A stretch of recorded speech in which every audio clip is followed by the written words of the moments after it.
Bom dia! Bom dia! Sempre bom estar aqui, né? E estava ali vendo as crianças cantando e o coração regozijando, né? Cheio de alegria. Porque quando a gente visita lugares que um dia a gente já esteve e onde a gente serviu mais intensamente, a gente chega nesse lugar e vê coisas novas sendo feitas, né? Vê coisas melhores sendo feitas, isso alegra o nosso coração, porque significa dizer que aquela obra não era nossa. Aquela obra é maior do que nós, e essa obra pertence ao Senhor, né? E Ele vai frutificando aí agora através do pastor Jefferson e através daqueles que estão aqui, amém? Então, fico feliz de ver as crianças cantando, arrumadinhas, né? Ali fazendo gestos. Luísa não está aqui conosco hoje, a intenção era que viéssemos todos juntos, né? Afinal de contas, a gente não consegue vir com tanta frequência, então quando vem, está todo mundo quer, né? Mas o Joaquim essa noite, ainda as questões de saúde do Joaquim, o Joaquim essa noite teve muita tosse, muda um pouco a temperatura e ele passou a noite toda tossindo, e aí a Luísa preferiu não sair de casa com ele agora de manhã, né, para tentar que não evolua aí essa tosse, tá bom? Mas na terça-feira ela vai estar aqui, né, na entrega das cestas, nós vamos estar juntos aqui, e a gente mata um pouco mais de saudade. Nós estamos durante esse mês de dezembro falando sobre as faces de Jesus, as faces de Cristo.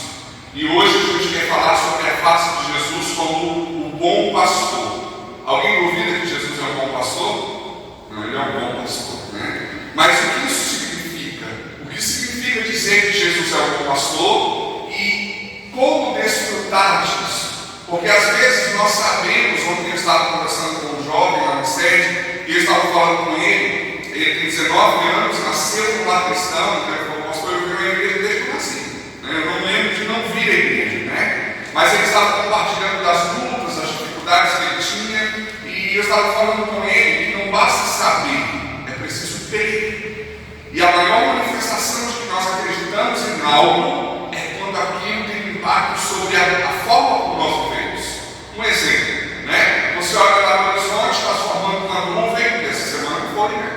Nada, uma chuva, 10, 15 minutos, mas assusta todo mundo, né? Você olha no horizonte, está se formando uma nuvem. Se você acredita que aquela nuvem vai se transformar em chuva e você precisa sair de casa, das duas uma, ou você adia e fala, não, eu vou deixar para sair depois da chuva, porque vai chover. E aí você informa para quem está esperando, dizendo, olha, eu vou chegar depois, eu vou ter que adiar um pouco porque vai chover. Ou você sai com guarda-chuva, não é? Ou se você quer sair de chinelo, você já põe um tênis, um sapato para proteger melhor o pé. Por quê? Porque você não viu chuva, mas o fato de ter enxergado a nuvem e você acreditar que aquela nuvem vai virar chuva faz com que você mude o que você faria. Ou mude a roupa que você usaria para sair. Ou mude o fato de que você não levaria o guarda-chuva e agora você vai levar. Então, você não só sabe que chove, mas você acredita. E tanto acredita que alguma coisa muda em você por causa disso.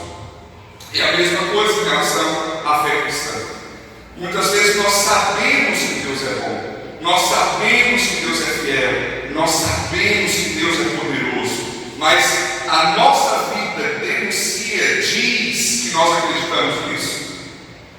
Ficar preocupado, ansioso, tudo bem, acontece, nós somos seres humanos, nós estamos aprendendo a confiar e descansar no Senhor. Mas toda vez que vem um problema, nós vivemos como se não tivéssemos alguém que é fiel a nosso favor. Denuncia que a gente sabe que Ele é fiel, mas a gente não acredita que Ele é fiel. Nossa, pastor, eu acho que eu acredito. Quem disse? Mas eu não acredito que Deus é fiel. Pois é, o que denuncia que você sabe é quando você fala, mas o que denuncia que você acredita é como você vive. Você pode até, diante de uma situação mais intensa, duvidar, ter medo, mas você respira fundo e fala, peraí, eu sei que Deus é fiel, então eu acredito nisso e eu vou tranquilizar, vou buscar o máximo possível tranquilizar o meu coração. Então, quando nós falamos que Jesus é o bom pastor, nós sabemos disso.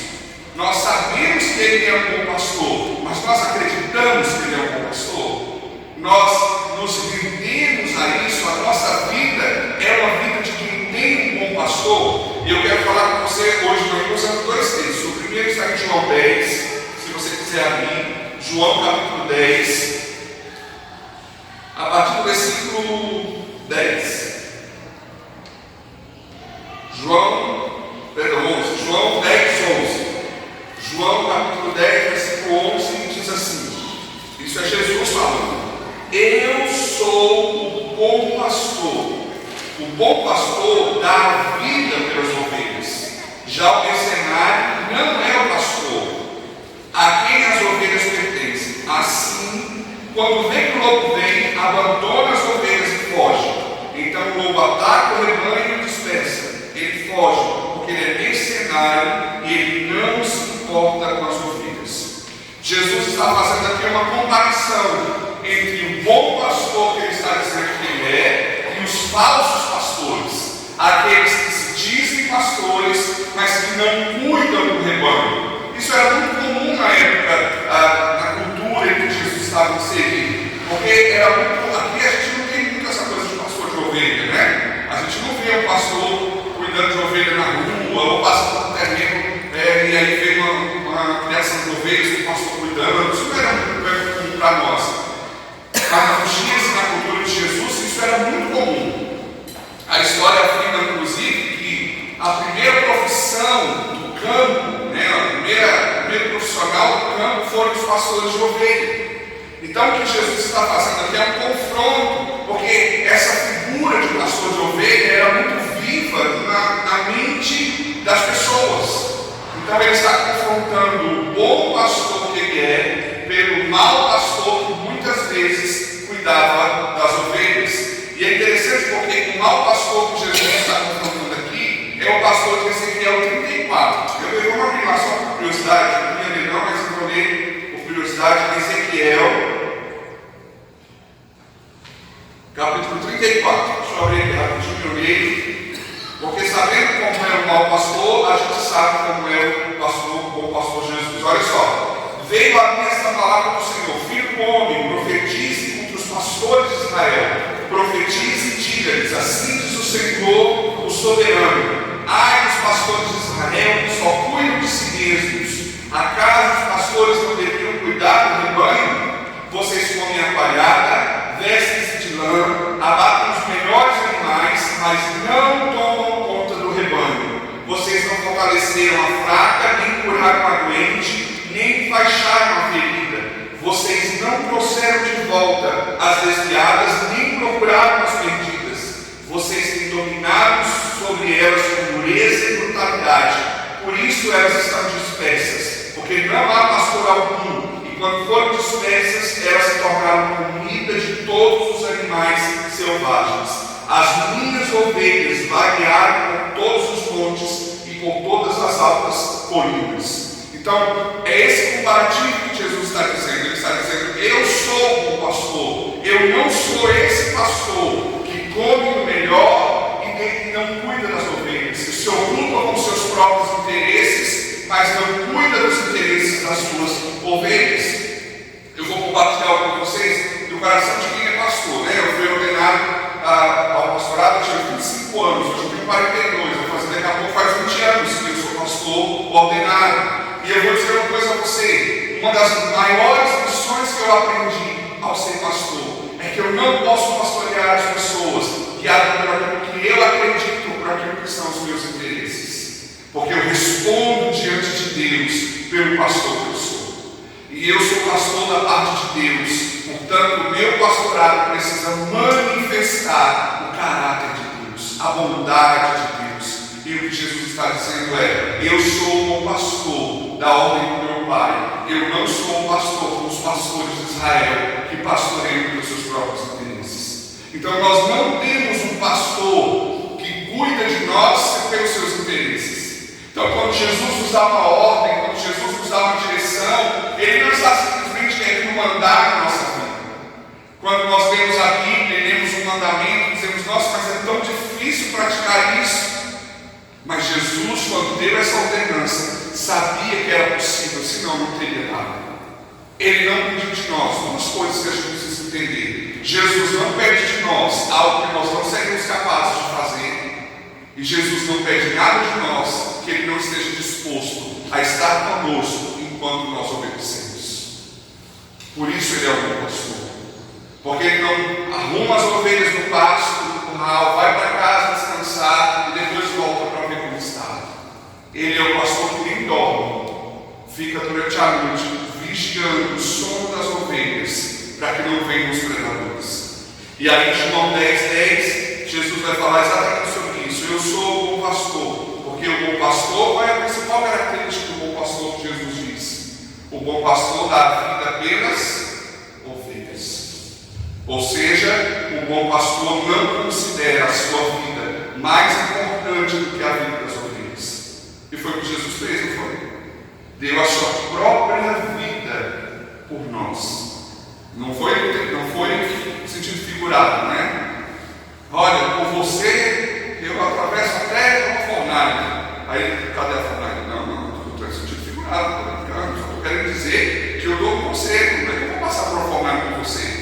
Jesus não, quando disse eu sou o bom pastor e o bom pastor dá a vida pelas ovelhas, ele não estava falando no sentido figurado, era literal, ele fez isso, ele deu literalmente a vida por nós. Então este é o bom pastor. Aí eu fico pensando, porque eu também estou incluso nisso, por que tantas vezes a gente duvida do amor de Deus? Ou pelo menos não desfruta disso? Porque muitas vezes a gente se sente sozinho, como se Deus não estivesse por perto. Porque muitas vezes achamos que Deus não está se importando com os nossos problemas. Ora, um pastor que foi capaz de literalmente dar a vida pelas suas ovelhas, ele não cuidaria dessas ovelhas? Porque, sabe aquela coisa, por exemplo, meus filhos, às vezes eles ganham presentes e não cuidam muito, né? O Benjamin principalmente, né? Porque o Benjamin é no momento ali, né? Ganhou um presente, coisa boa, maravilhosa, daqui a pouco cada coisa que você já foi, né? A gente costuma dizer o quê? Porque não custou nada para ele. Ele ganhou de graça, né? Custou para mim. Aí para mim, que custou, eu estou lá atrás. Cadê o brinquedo? Cadê o presente que eu te dei? Tem que guardar, não pode cuidar desse jeito, tem que saber cuidar dele, não sei o quê. Não, por quê? Porque custou para mim. Não é? Então, quando eu sei quanto custou, eu valorizo. Jesus sabe quanto você custou. Nós custamos caro para Jesus. A gente costuma dizer que a salvação é de graça para nós, porque para Ele custou a própria vida. Não foi de graça, ela é de graça para nós, porque alguém pagou a conta, porque alguém pagou o preço. Então, Jesus sabe o valor que nós temos. Jesus sabe o tamanho do sofrimento que veio sobre Ele, por sua causa, por minha causa, por enquanto Ele nos amava. Portanto, não são os seus problemas, não são as suas lutas que vão dizer que Deus não ama você, porque Ele já deu a maior de todas as manifestações do quanto Ele te ama. Aí, pensando no bom pastor, não tinha como não pensar no Salmo 23, né? Quem lembra do Salmo 23? Isso é conhecido todo mundo. Se você quiser abrir a sua Bíblia, Salmo capítulo 23, quando Davi, que foi um rei, mas antes de ser rei foi o que também? Um pastor de ovelhas. Você lembra quando Samuel foi à casa de Jessé, que era o pai de Davi, para ungir o novo rei de Israel? Deus mandou Samuel ir lá e Samuel você vai, e quando você chegar lá eu vou te mostrar quem é o novo rei que você deve ungir. A Bíblia diz que Samuel chegou na casa de Davi, na casa de Jessé, o seu pai de Davi, e pediu para conhecer os filhos de Jessé. E a Bíblia diz que Jessé fez passar como uma fila todos os seus filhos, mas que esqueceram de Davi, porque Davi não estava em casa. Davi não estava na rua jogando bola, né? Não estava no campo, não sei como chama aqui no sul, mas no Nordeste é uma baladeira, xilingue, né? Matando pássaros. Davi estava onde? Davi estava no pasto, cuidando das ovelhas. E Deus fala para Samuel, não é nem peixes, manda chamar, pergunta se tem mais um. Ele fala, por acaso já foram todos os filhos ou tem mais algum? Ele diz, não, tem mais um. Mais bobos, como quem diz, com certeza não vai ser ele que você procura. E onde ele está? Cuidando das ovelhas, então manda chamar.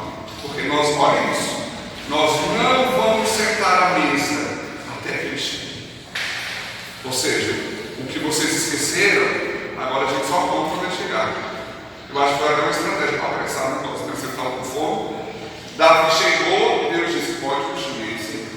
Esse é o meu rei. Mas é interessante porque os outros filhos de Jessé que eram da guerra, que iam guerrear, que eram participavam dos exércitos de Israel. Mas por que Deus escolheu Davi? Porque Deus escolheu Davi na condição de pastor de ovelhas. E sabe o que Davi fazia? Davi enfrentou leões e ursos para proteger as ovelhas. E Deus disse: é esse que eu quero, esse que dá a vida pelas ovelhas.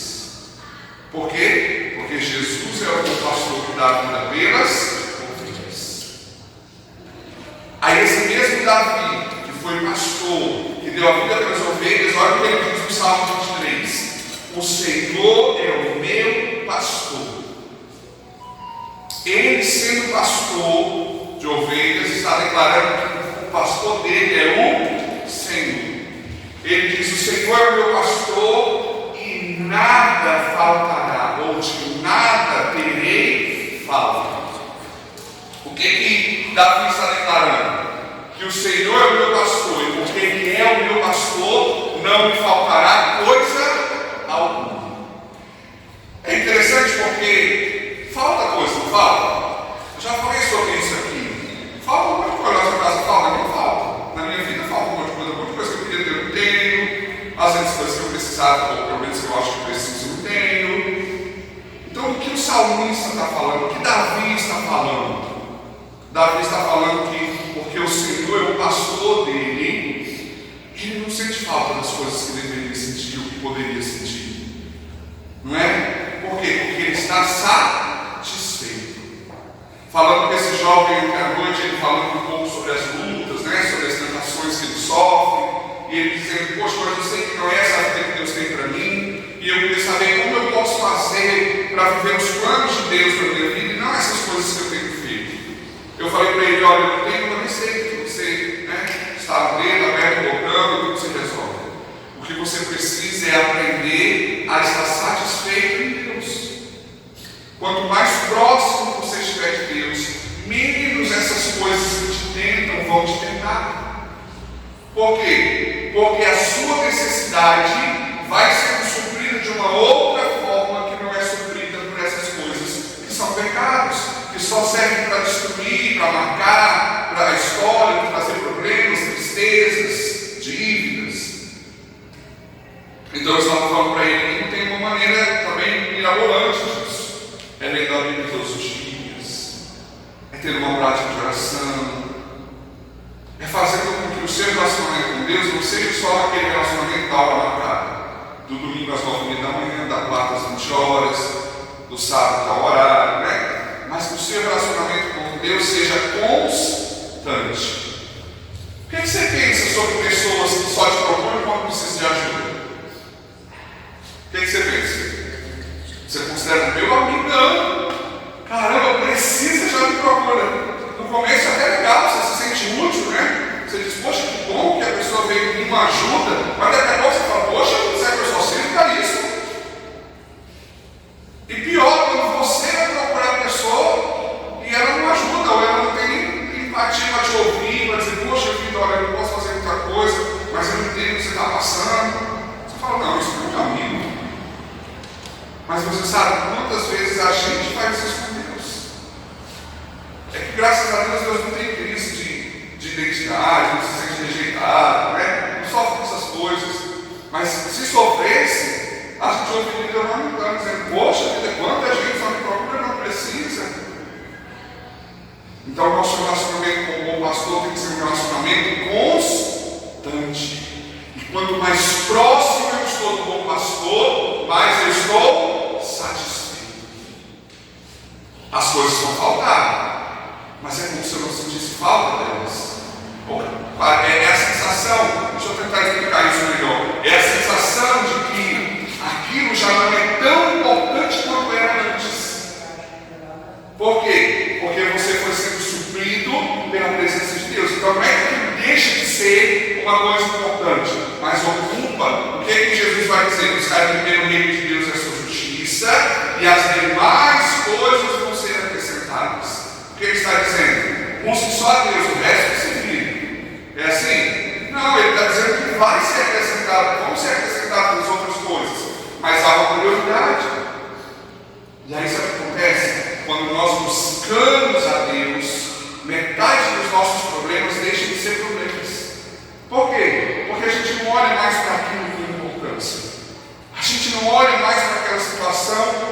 situação tão difícil, a outra metade continua sem problema. Não muda não. Mas agora a gente tem uma esperança para olhar para aqueles problemas. É diferente. Então o que o salmista está dizendo é: o Senhor é o meu pastor, e porque eu sei que Ele cuida de mim, eu não sinto falta de nada. É mais ou menos como se Davi estivesse dizendo: o Senhor é o meu pastor, e tudo que eu tenho, tudo que Ele me dá, é o de fato eu preciso. E se Ele não me deu, é porque eu não preciso. Então Ele vai ajustando o coração dele. A gente tem criança, sabe, né? Às vezes eles vêm pedir umas coisas para a gente com desespero. Parece que a vida vai acabar se eles não tiverem aquilo. E a gente olha e fala: meu Deus, há tanta coisa mais importante, chorando por causa disso, né? Sofrendo por causa disso. Mas é o sofrimento deles. Na idade deles é o que causa dor. A gente não pode menosprezar. Mas a gente que é maior, a gente que já passou por um bocado, né? A gente que já aprendeu mais sobre o valor das coisas, das situações, a gente olha e fala: muito difícil sofrer por isso, né? Vai brincar, às vezes a gente fala: ninguém esquece isso, vai brincar, vai aproveitar a vida. Às vezes Deus nos vê sofrendo por coisas, Ele não menospreza o nosso sofrimento, mas é como Ele diz: você está sofrendo por isso, você está perdendo tempo por isso, né? Você está deixando o seu coração ser roubado de alegria por causa dessas coisas. Descansa. Então o salmista está dizendo: o Senhor é o meu pastor, e eu não tenho falta de coisa alguma. E ele fala: olha, em verdes pastagens me faz repousar e me conduz por águas tranquilas. Ele restaura o meu vigor. Então o que o salmista está falando? Que esse bom pastor cuida do meu amigo, me leva por verdes pastos. É interessante porque quando a gente vai ler um pouco sobre ovelhas, a gente corre ou se sente ofendido quando a Bíblia chama a gente de ovelha, porque ovelha é um dos animais mais dependentes que existem. A ovelha não sabe viver sozinha. A ovelha, quando ela ouve um barulho ou quando ela se assusta, ela sai correndo para qualquer lado. O primeiro horizonte que apresentar na frente, ela sai correndo. Muitas vezes ela corre na direção do predador dela, porque ela não tem esse senso. Diante do perigo, ela só pensa que ela tem que fugir. A ovelha, ela tem um estômago muito grande, então ela come muito. Ela passa o dia comendo, se deixar, passa o dia comendo. E é por isso que o pastor de ovelha tem que ficar atento, porque quando a ovelha deita barriga para cima, o estômago da ovelha pressiona o pulmão dela. E se ela ficar muito tempo deitada virada para cima, ela morre. Mas a ovelha não tem o menor senso. Ela deita e vira de baixo para cima ainda. Às vezes elas têm uma mente de brincar e bater uma na outra, uma contra a outra, e às vezes ela cai e vai para cima. E se o pastor não está dentro, ela morre ali mesmo. O salmista vai dizer que o Senhor é o meu bom pastor, e ele fala sobre a vara e o cajado do bom pastor. A vara é usada para proteger a ovelha dos perigos externos. O cajado, né, que é aquele que tem a curva na ponta, ele é usado para proteger a ovelha de si mesmo, tirar ela do perigo, às vezes ela se mete no meio dos arbustos e para tirar de lá, né? Ele puxa a ovelha para perto, ele condiciona a ovelha no caminho que tem que seguir. Mas é interessante também porque quando você vai cuidar da criança no interior da casa dos meus avós, eu achava muito interessante. Meu avô começava a gritar, era umas 5 horas da tarde, ele começava a gritar, e aquele mundo de boi começava a se juntar, e tudo bem no lugar. A ovelha não vai ter que você ficar gritando com ela, você tem que ir na frente, e ela segue você. Então a ovelha precisa de direção, e a ovelha segue a direção do seu pastor. João 10 vai dizer isso: eu conheço as minhas ovelhas, e as minhas ovelhas conhecem a minha. Então, o salmista está dizendo: é o Senhor que me cuida de mim, é o Senhor que me põe em pastos verdejantes, onde eu posso me alimentar, onde eu posso ter o que eu preciso, é o Senhor que me põe perto de águas tranquilas, para que eu possa saciar minha sede, para que eu não tema o barulho das águas fortes, é o Senhor que restaura o meu vigor. Ontem também conversando conversando com um outro jovem, ele estava dizendo de uma situação, e chorando ele disse: eu estou cansado, eu fico exausto pensando sobre isso, eu não sei o que fazer. E eu falei para ele, olha, às vezes eu vou dirigindo para uma cidade vizinha, ou vou caminhando, né? Nós nos mudamos ali para mais próximo da sede, então dá para ir andando até a igreja, e às vezes eu vou andando, e eu posso simplesmente ir pensando, ou dirigindo e pensando. Mas você quer saber? Eu vou ganhar tempo. Em vez de ficar pensando sozinho, eu vou transformar os meus pensamentos em oração. Então eu vou orando aquilo que eu queria ficar pensando, eu vou orando. E aí eu posso ouvir Deus pode ter feito na minha vida, eu estou orando, não é só pensando. E eu estava falando com esse jovem, eu falei, olha, eu percebo que essa situação te deixa muito angustiado. Até pela forma como quando ele começava a falar sobre a situação, ele se tomado com um choro, eu tive que parar de falar, porque ele não conseguia falar e chorar ao mesmo tempo. Eu falei, deixa eu te dar uma sugestão, transforma essa angústia em oração. Transforma toda essa força que vem do choro, da tristeza, da angústia para a situação, transforma em choro diante de Deus. Em vez de ficar só chorando pelo sentimento, pelo que você está vendo, chore diante de Deus, pela mesma coisa, mas diante de Deus. Porque a gente pode chorar diante do medo, a gente pode chorar diante da aflição, a gente pode chorar diante dos nossos próprios pensamentos, ou a gente pode fazer tudo isso diante de Deus.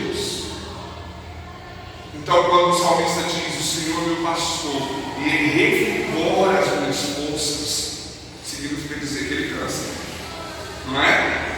Senão Ele nem sabia o que era ter as forças revigoradas. Então, o problema não é estar cansado, o problema é não ir ao Senhor, buscando que Ele revigore as suas forças. Eu estou lendo um livro, ele é uma coletânea de vários escritores, enfim. E no capítulo que eu estou lendo fala sobre a pressão. E ele fala, quando você disser para Deus, Deus, meu limite é 10.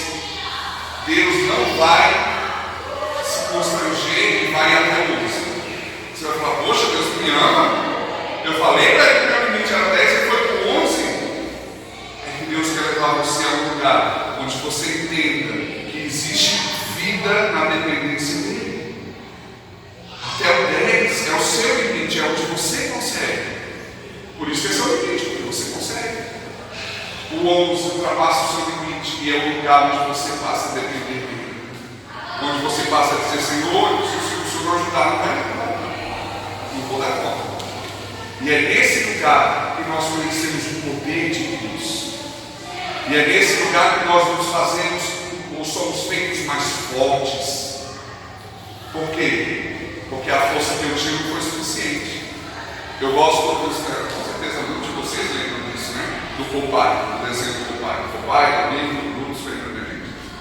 Então, o que aconteceu quando o Popeye via o Brutus voltando ao livro? Ele ficava indignado, mas ele tinha consciência que não tinha força para enfrentar o Brutus. Era Brutus, né? Então o que ele fazia? Latia o espinafre. E o espinafre dava para ele uma força extra para ele ir lá enfrentar o Brutus e resgatar o livro. Nós precisamos entender isso. Às vezes nós estamos diante de um problema e nós não vamos ter nenhuma força para enfrentar. E aí a gente precisa recorrer ao espinafre.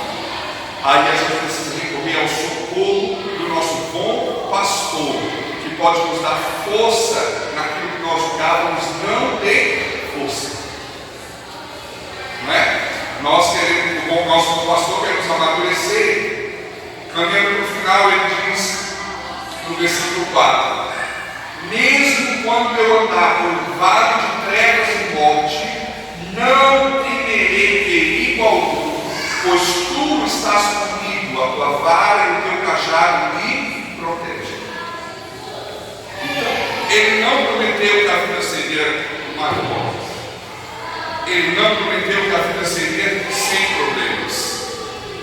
O próprio salmista, o próprio Davi, ao declarar que o Senhor é o seu pastor, que nada lhe falta, ele diz, mesmo quando eu andar, ou seja, eu vou andar. Ele não fala, se por acaso eu andar, se acontecer eu andar, ele fala, quando eu andar, ou seja, vai acontecer. Mas sabe o que é legal? Legal mesmo, passar pelo vale de morte, não é legal, né? Mas sabe o lá na outra ponta do vale, né? Lá na outra ponta do túnelzinho lá que a gente não enxerga nada, dizendo: ei, pode vir, eu estou aqui. Ah, mas eu estou com medo. Eu hoje não vou conseguir chegar aí. Não, eu acredito em você, pode vir. Não, ele passa conosco. Isso o salmista está dizendo. Ainda que eu passe pelo vale de morte, o Senhor está comigo. Ou seja, ele pode não ter evitado o problema. Eu até preferiria, né? Que ele tivesse evitado o problema. A gente não gosta do problema, né? Tem umas pessoas que a gente acha que gostam, porque... Mas no fundo ninguém gosta de problema, né? Ele poderia ter evitado o problema, mas uma coisa eu sei: se ele não evitou o problema, ele está comigo passando pelo problema. E ele passa comigo me ensinando, não é? Ele passa comigo me dando forças. Então eu posso dizer para você que quando nós nos sentimos fracos e desfalecendo, é porque talvez nós estejamos esquecendo dessa informação. Ele está conosco. É mais ou menos como passar fome com mochila cheia de comida. Entende? É mais ou menos você ter força, mas achar que não consegue. Você já viveu uma situação em que você olhou para alguém e falou: ah, eu não dou conta disso? A pessoa fala: meu Deus do céu, eu acredito demais. Olha, se tem uma pessoa que eu acho que dá conta disso, é você. Você fala: gente, ou eu estou muito enganado, ou a pessoa está muito enganada sobre mim. E às vezes não. Às vezes o outro vê em você uma força que nem você vê. Eu lembro quando eu chegava para minha mãe e dizia assim: mãe, eu não consegui. Aí passavam umas 2 horas. Aí ela dizia: e aí? Não, eu consegui. Eu falei: tá vendo? Imagina se eu acreditasse que você não ia conseguir. Você dizia: tá bom, filho, não precisa fazer mais não, vou parar. Eu tinha um professor de matemática que dizia assim: quando você estiver respondendo lá aquelas equações difíceis, aquele monte de coisa, quando começar a dar dor de cabeça, você disser: não, eu preciso parar um pouco porque está dando dor de cabeça. Ele dizia: resolva só mais um, para. Porque ele falava: dor de cabeça diz qual é o seu limite. Se você resolver mais uma conta, você deu um passo a mais, você esticou um pouco o seu limite. Eu não sou muito fã de academia, não, mas quando eu ia era assim também. Né? O professor dizia: olha, quando começar a doer, faz mais uma série, para. Porque você está esticando o seu limite. Muitas vezes a situação que nós estamos vivendo, ela está ali para esticar os nossos limites, para nos amadurecer, para nos tornar mais fortes, mais resilientes. Mas a gente não se torna mais forte porque a gente sofre e fica com a casca dura, né? A gente se torna mais forte porque a gente sofre, mas conhece Deus no meio do sofrimento. E agora aquele sofrimento me traz desespero, me traz aflição, mas me faz também crer que Deus está passando comigo por mim. Então esse é o Jesus bom pastor. Ele é aquele que deu a vida pelas suas ovelhas. E vamos combinar? Jesus se fez homem como todos nós aqui. A Bíblia diz que em tudo ele foi tentado, não depois de nós. O que isso significa? Significa que todas as nossas lutas, Jesus já lutou. Jesus conhece as nossas lutas. Então ele não está como alguém que nunca passou pelas nossas lutas, dizendo: não, você vai conseguir, isso aí é facinho. Olha, é facinho, tem que lugar para você ver. Ele veio. Ele veio para o nosso lugar. E ele enfrentou a pior das nossas lutas, que foi a luta contra o pecado e a morte. Essa pela qual a gente espera nem lutar. Então ele nos conhece. Ele sabe o que estamos passando. O que nós precisamos é, como salmista, aprender a desfrutar do nosso bom pastor, a descansar nos cuidados do nosso bom pastor. O problema é grande, a gente fica latindo, mas a gente não fica sem esperança, porque a nossa esperança está nele.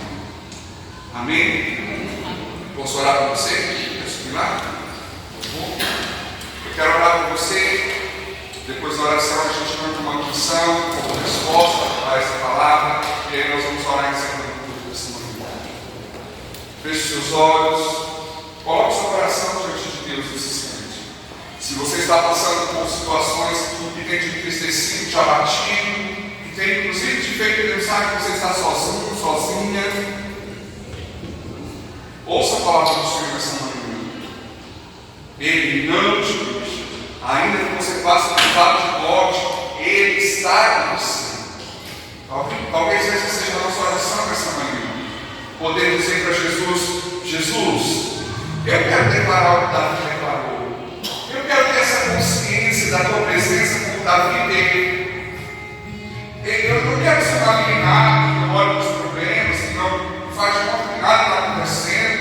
Mas eu não quero fazer isso tirando os olhos do Senhor. Eu não quero fazer isso deixando de olhar para Ti, para tudo que o Senhor já fez, para quem o Senhor é. Sabe, nós passamos pelos mesmos problemas que a humanidade passa.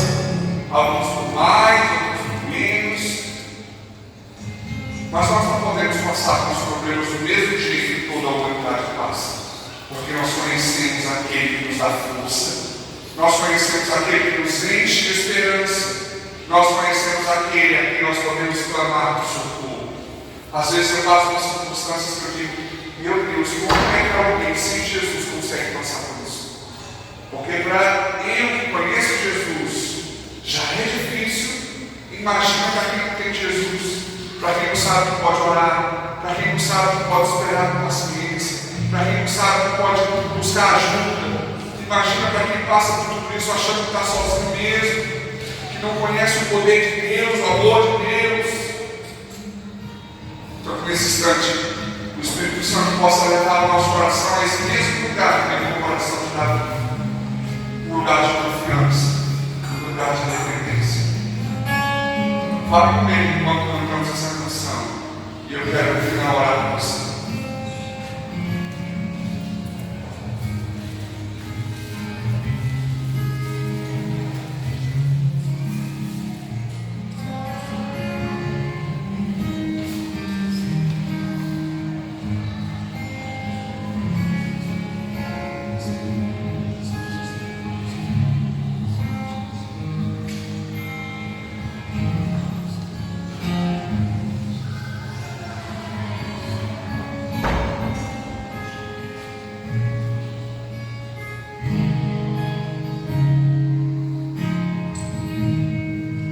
O Senhor é meu pastor e nada me faltará.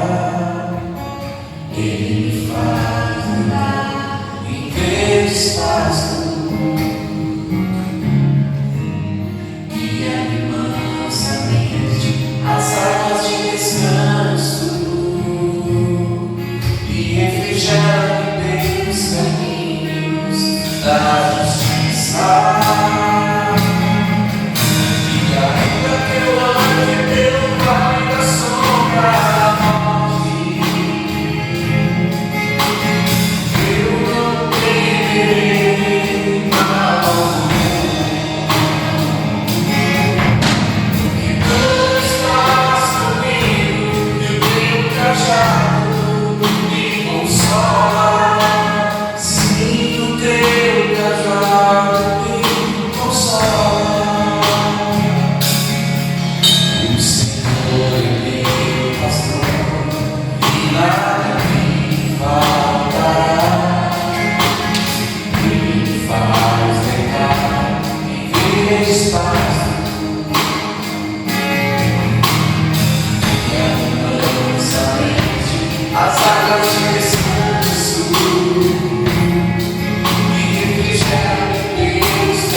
sabemos que o Senhor é bom pastor.